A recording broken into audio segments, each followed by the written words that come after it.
Hello Félix Résilient, j'espère que tu pètes le feu, c'est un immense plaisir, un immense honneur pour moi de te retrouver aujourd'hui.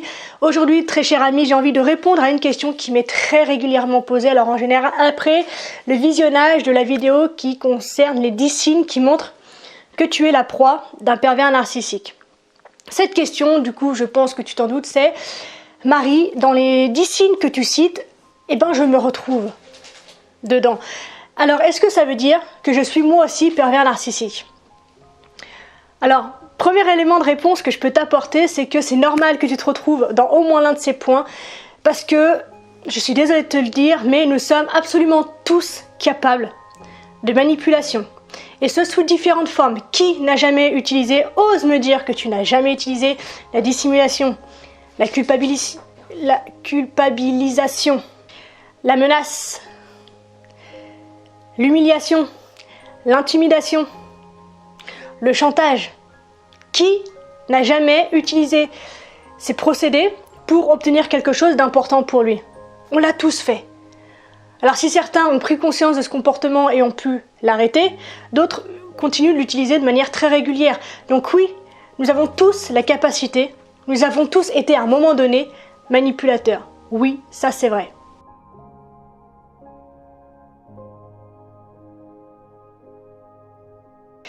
Cependant, il n'y a pas forcément de quoi s'inquiéter à ce point-là. C'est-à-dire que la manipulation, c'est une compétence que nous avons acquise depuis notre plus tendre enfance. Parce que le fondement, le ciment, l'axiome de la manipulation, c'est la relation. Et plus l'enjeu, plus la relation est importante pour nous, plus on a de chance de manipuler et plus on a de chance d'être manipulé également. Et donc, avec l'arrivée du langage, quand nous sommes enfants, c'est là qu'arrivent les premières dissimulations. Confortés par la croyance que papa et maman ne supporteront pas ce que je vais leur dire, donc du coup je vais passer par d'autres moyens pour essayer de faire comprendre ce que j'ai envie de dire. Donc c'est comme ça que, par exemple, un enfant va, vous faire un bisou pour avoir un bonbon. Voilà, c'est comme ça que ils vont passer l'aspirateur pile poil au moment où ils auraient besoin que vous l'emmeniez chez un copain, par exemple. Mais c'est également un comportement qui est transmis par les parents. Le chantage, par exemple, mange tes épinards. Ça va te rendre fort, c'est bon et c'est plein de fer. Mais c'est faux. C'est faux, les épinards c'est pas bon, ça rend pas fort et c'est pas plein de fer. Mais qui n'a jamais utilisé ce procédé-là pour faire manger des légumes à ses gamins? Donc on est tous passés par l'emploi, par l'utilisation d'un principe de manipulation, c'est inévitable. Donc en fait, tant qu'on est convaincu de la force et de l'intimité et du lien que nous avons avec une personne, la manipulation peut entrer dans le mode de fonctionnement en fait de la relation. Parce que les enjeux sont tellement forts pour certains qu'en fait ils sont prêts à tout entendre ou à tout faire pour obtenir ce dont ils ont besoin. Donc ça peut être de l'amour, ça peut être de la reconnaissance, ça peut être une élévation sociale, ça peut être un nouvel emploi, ça peut être un nouveau poste dans l'emploi que tu as déjà. Donc chaque relation, si elle est importante pour une personne, peut être amenée à être couverte de manipulation.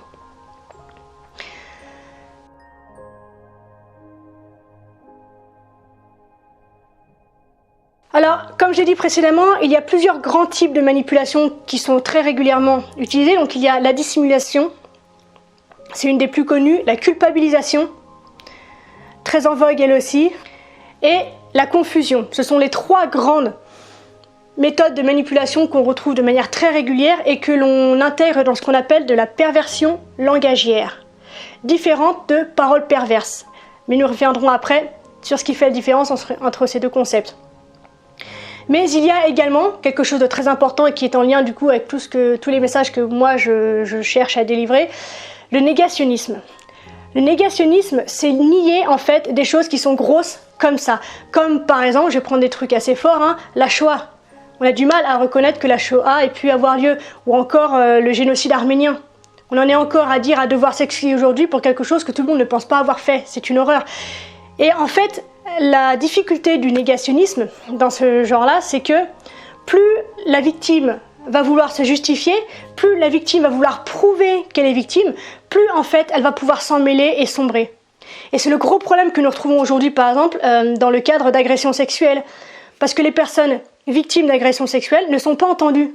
Et plus elles vont essayer de dire que si, il m'a fait ça, plus elles vont essayer de dire que non, je ne l'ai pas dragué, que non, je me suis pas habillée de traviole, que non, j'ai pas fait ça pour qu'il me viole, que non, rien ne justifie mon viol. En fait, plus elle va justifier, plus elle va avancer d'arguments, plus elle va s'enfoncer et plus elle creuse sa tombe. Et c'est super important d'avoir pu mettre un nom sur ce comportement parce qu'il y a des cas de dépression et donc aussi qui peuvent aller jusqu'au suicide, qui sont absolument énormes, qui sont immenses, qui sont très lourds à porter par les personnes victimes de ce négationnisme. Et c'est bien le problème en fait de la manipulation, c'est qu'on a du mal à définir ce qui ne va pas. Donc aller demander à une victime d'agression sexuelle ce qui ne va pas chez elle. Il y a tellement de choses, elle a été tellement bloquée, elle est peut-être en dissociation, elle a un tel décalage entre la réalité, sa réalité, la réalité des autres, ses sensations, qu'il n'est pas difficile en fait de la faire aller où on a envie d'aller, qu'elle lâche qu'en fait c'était pas vrai ou qu'elle lâche complètement l'affaire par exemple dans le cadre d'une procédure judiciaire. Donc voilà, très attention à ne pas induire en fait les personnes à nier ce qu'elles vivent et à leur faire porter une forme de confusion sur ce qu'elles disent avoir vécu, sur ce qu'elles ressentent à l'intérieur d'elles-mêmes parce que franchement je pense que c'est une des pires formes de manipulation qui puisse exister.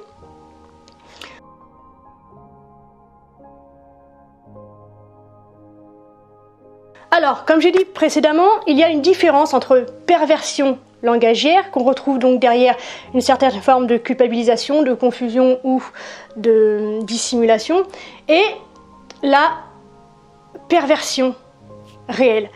La différence, c'est que la perversion langagière n'a pas pour but d'être malfaisante ou malveillante. C'est-à-dire qu'en fait, l'objectif de la personne qui use de cette manière-là de manipuler se protège elle-même ou protège un intérêt important pour elle, comme par exemple, c'est moche à dire, mais dans le cadre d'une infidélité. C'est-à-dire qu'on tient encore à la relation, on tient à la personne qui est en face, on sait qu'on va la foutre en l'air, donc du coup on manipule, on ment, pour pouvoir sauvegarder finalement ce qui est précieux pour nous. Alors que la perversion véritable, elle, est basée sur la malveillance. En fait, elle est définie par la jouissance que peut tirer le manipulateur de sa manipulation. Et c'est ce qui fait la différence, par exemple, si vous êtes parent, entre un enfant qui ment de temps en temps, perversion langagière, et un enfant qui ment absolument tout le temps. Et là, on est dans de la perversion véritable. Et c'est dans ce cadre-là que j'insiste une nouvelle fois, s'il y a bien une chose à chaque fois qu'il faut retenir quand je parle des pervers narcissiques, c'est ça, c'est que sans nier que la perversion peut exister chez certains d'entre nous, méfions-nous des diagnostics qui confondent l'être et le symptôme. Il ne faut pas avoir de conclusion, de jugement hâtif, il ne faut pas placer les gens dans des cases sans prendre en considération le contexte. Et c'est pour ça que quand tu as des doutes, que ce soit sur tes comportements ou sur ceux de ton entourage, tourne-toi vers un professionnel qui peut t'aider à faire le ménage dans tout ça et à y voir plus clair. Ne pose pas tes diagnostics tout seul au risque en fait de mettre fin à une relation qui finalement n'est pas si mauvaise que ça, qui a juste peut-être quelque chose à modifier pour aller bien. Ne réduis pas ta vie en miettes, ne te casse pas comme ça avec tes gamins quitte à te retrouver à la rue sans un sou pour des choses qui ne sont pas certaines. Toi et moi ne sommes pas du tout en capacité de poser ce diagnostic de pathologie comportementale sur quelqu'un. Une relation qui nous fait du mal est une relation toxique, c'est clair. Mais quelqu'un qui nous fait une blague, quelqu'un qui nous gonfle, quelqu'un qui est pas gentil à peut-être 10 minutes dans la journée n'est pas pervers narcissique. Ok ? Fin de la parenthèse.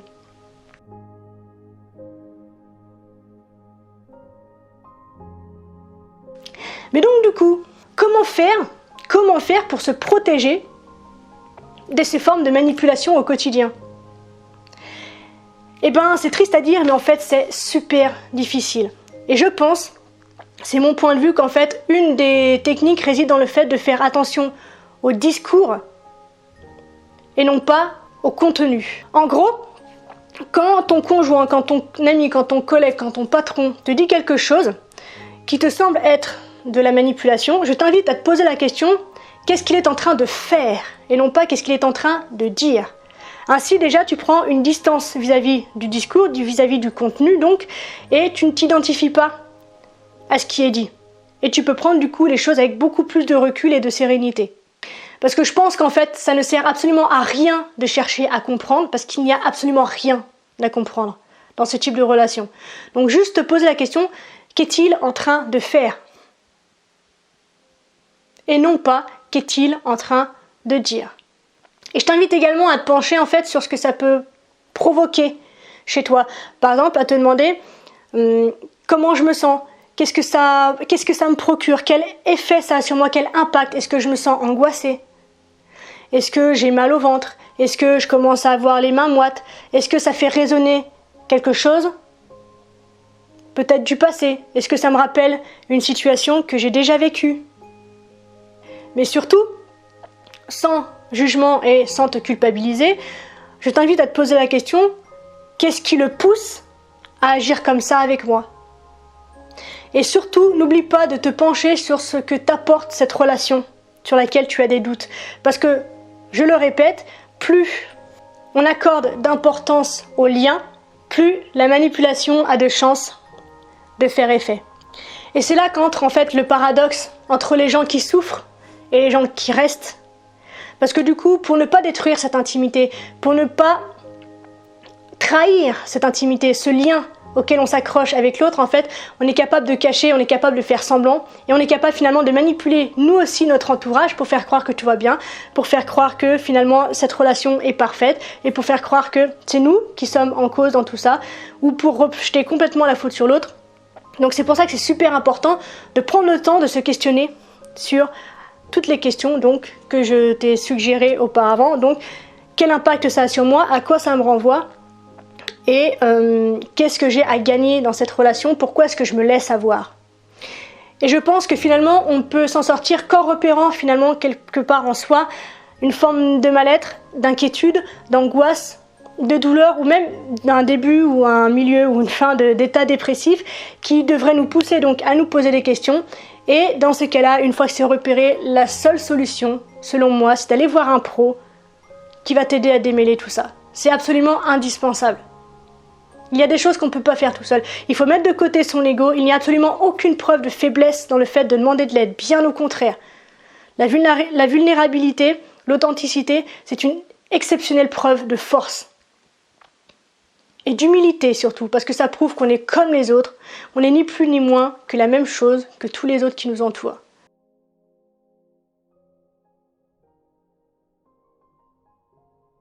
Et enfin, du coup, si je m'aperçois que je manipule, si c'est moi qui manipule, comment je fais pour me sortir de ça? Eh ben, c'est pas évident non plus. Ce que je t'invite à faire, c'est comme d'habitude encore, te poser des questions. Déjà, c'est te rendre compte, prendre conscience que là maintenant, tu es en train d'y avoir recours, et prendre conscience que peut-être tu as la faculté d'y avoir recours très souvent, trop souvent.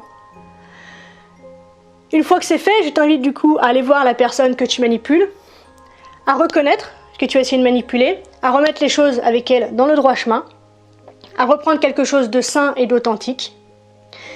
Et je t'invite aussi à te demander pourquoi tu ressens le besoin de manipuler pour te protéger. Qu'est-ce qui, dans la relation actuelle, en fait, te met en situation de danger, quelque part, pour que tu aies besoin, en fait, de contourner les règles de sociabilité, les règles sociales, les règles de bon comportement, pour te sentir bien protégé dans la relation. Et enfin, j'insiste, ce n'est pas parce que tu utilises la perversion langagière que tu es une personne perverse. Et selon toutes les lectures, toutes les recherches, toutes les études, toutes les discussions que j'ai pu avoir, que j'ai pu lire, que j'ai pu faire, le simple fait que tu te demandes, que tu aies peur ou que tu regrettes d'avoir pu éventuellement être pervers, perverse, narcissique, est une des preuves qui, a priori, à 95%, démontre que tu n'es pas pervers, narcissique. Manipulateur, manipulatrice, probablement, je te l'ai dit, ça arrive absolument à tout le monde, même moi, j'y ai déjà eu recours. Mais ça ne veut pas dire que tu es manipulateur, pervers, narcissique. Et ça, c'est super important. Donc voilà, j'espère que j'ai pu t'apporter des réponses. J'ai l'impression que c'est assez flou. N'hésite pas en commentaire à mettre des tartes pour que je puisse reprendre le droit chemin moi aussi. Cependant, si tu trouves qu'il y a quand même des informations qui sont sympas et qui sont importantes, que ça peut en éclairer certains et en intéresser d'autres, je t'invite tout d'abord à la liker puis à la partager afin qu'un maximum de monde puisse en profiter et faire la lumière sur cette obscure matière qu'est la perversion narcissique. Enfin, je te donne rendez-vous dans une prochaine vidéo. J'ai plus de date précise, je suis désolée, donc on se donne rendez-vous très bientôt, c'est promis. Au pire, c'est dans une semaine. D'ici là, prends soin de toi, sois reconnaissant envers la vie et surtout, n'oublie jamais, jamais, jamais, jamais que tu es la personne la plus importante de ta vie et que de ce fait, tu mérites ce qu'il y a de meilleur. Je te souhaite une extraordinaire journée, une magnifique semaine, pleine d'empathie, pleine de reconnaissance, pleine de prise de conscience, pleine d'amour, de joie, de bonheur et je te dis à très bientôt. Salut!